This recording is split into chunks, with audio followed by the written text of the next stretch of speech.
Hello Internet, I got another beer review for you. Today I'm going to be reviewing the Leo vs. Ursus Fortem Unfiltered Imperial IPA.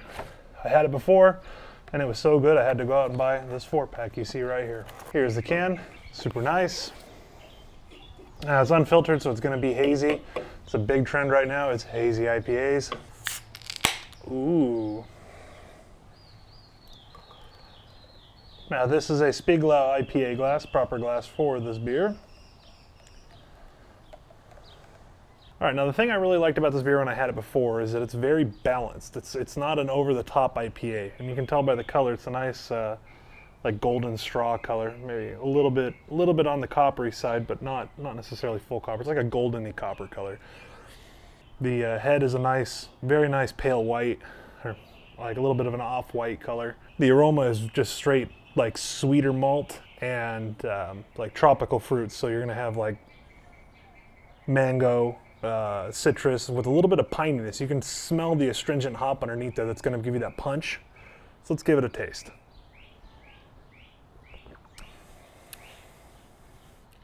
This is exactly what I remember about it before. It's very clean. It's a very, very clean beer, and it is very balanced. It's not over the top.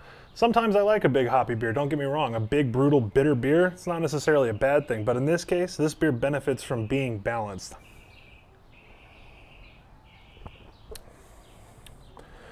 Now, since it's an unfiltered beer, it's a little oily, and it has almost a slight hint of like a smoked grain, almost like a vanilla-y kind of taste, right in the very, very back end of the sweet malt. So it complements the flavor, overall flavor, very well. The mouthfeel on this is fantastic. It's not very heavy, but it is oily. You know, being an unfiltered beer, it's going to have that. It tastes like it has honey malt in it. You know, if you've ever had honey malt, it has the very distinct kind of sweet character, and this has that taste. So the beginning and end characters on this beer initially, straight away sweet and hoppy. You can smell that right away. It has a nice malt backbone to balance out that that hop character.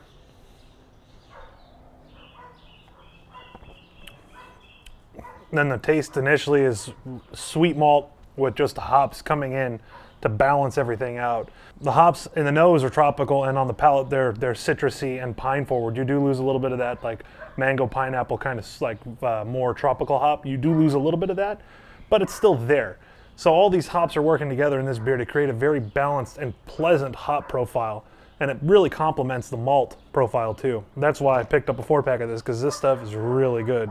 It's in bottle shops now, although it is getting harder and harder to find as the season goes on, because this was done in late February. Now, I'm sure some of you are going to be asking yourselves, well, a canned beer, why cans? Cans are better for the beer. Just face the facts, cans are better for the beer. You're no longer getting a can taste, so all your cans are lined with a plastic liner, and you don't get a plastic taste either. Cans preserve the beer better too, so packaging it in a 4-pack is a good idea, especially because you can take it with you if you're going somewhere, and you can pack the can into a backpack once you're done drinking it. So that's kind of nice, because guess what? Now take up less space, and they're more recyclable than glass bottles. So that's something I really dig about canned series beers. All in all though, this is a very good offering from Firestone Walker. If you're a fan of IPAs, definitely pick this up while you can. If I had to give it a score on a scale of 1 to 10, this beer would easily be a 9, 9.25, somewhere around there, erring on the side of giving it a little bit more than going down. The only faults I really have in this beer is being a hophead myself. I wish it was a little bit hoppier, but that also could be because of the age, because again, it is almost 2 months old. Hops do oxidize even in a can. The CO2 will actually oxidize the hops, and you'll lose some of that hop pungency and bitterness, and you'll bring out more of the malt character, but I digress. It's not a fault to the beer. When it's fresh, it also has a very balanced character. It's not in your face hoppy. It's not like Waldo's. Waldo's is a big, big hoppy beer. Lagunitas doesn't mess around when they say it's the hoppiest beer they've ever done. That's a fact. Another thing to take note of is the lacing on this glass. You can see each sip down where I've let it sit while I've been talking. It leaves a very nice lacing on this glass, and that's a plus. That means that they're using very nice character malts for head retention, things like oat.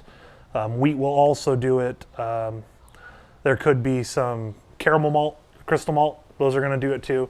Munich malt also. So, you know, the malt choices they're using really leave this nice lacing and proper head retention on this beer. And this one isn't as lightweight of a beer as the Modern Times drop art that I previously did in the last video. This one is 8.2%, so this is a little bit bigger beer, but very pleasant beer. It's a very nice night out tonight, and I think this is the perfect choice for this one. So again, pick this one up while you can. This is Fortem from Firestone Walker, part of their Leo versus Ursus series. It's an unfiltered IPA. Get it while you can. It's very, very good. As always, this is Chris. I appreciate your feedback and support. If you like this video, go ahead and give it a thumbs up. If you didn't, give it a thumbs down. Tell me what you didn't like about it, and I'll do my best to provide better content. Thank you guys. Thank you for the support, and I will see you all around.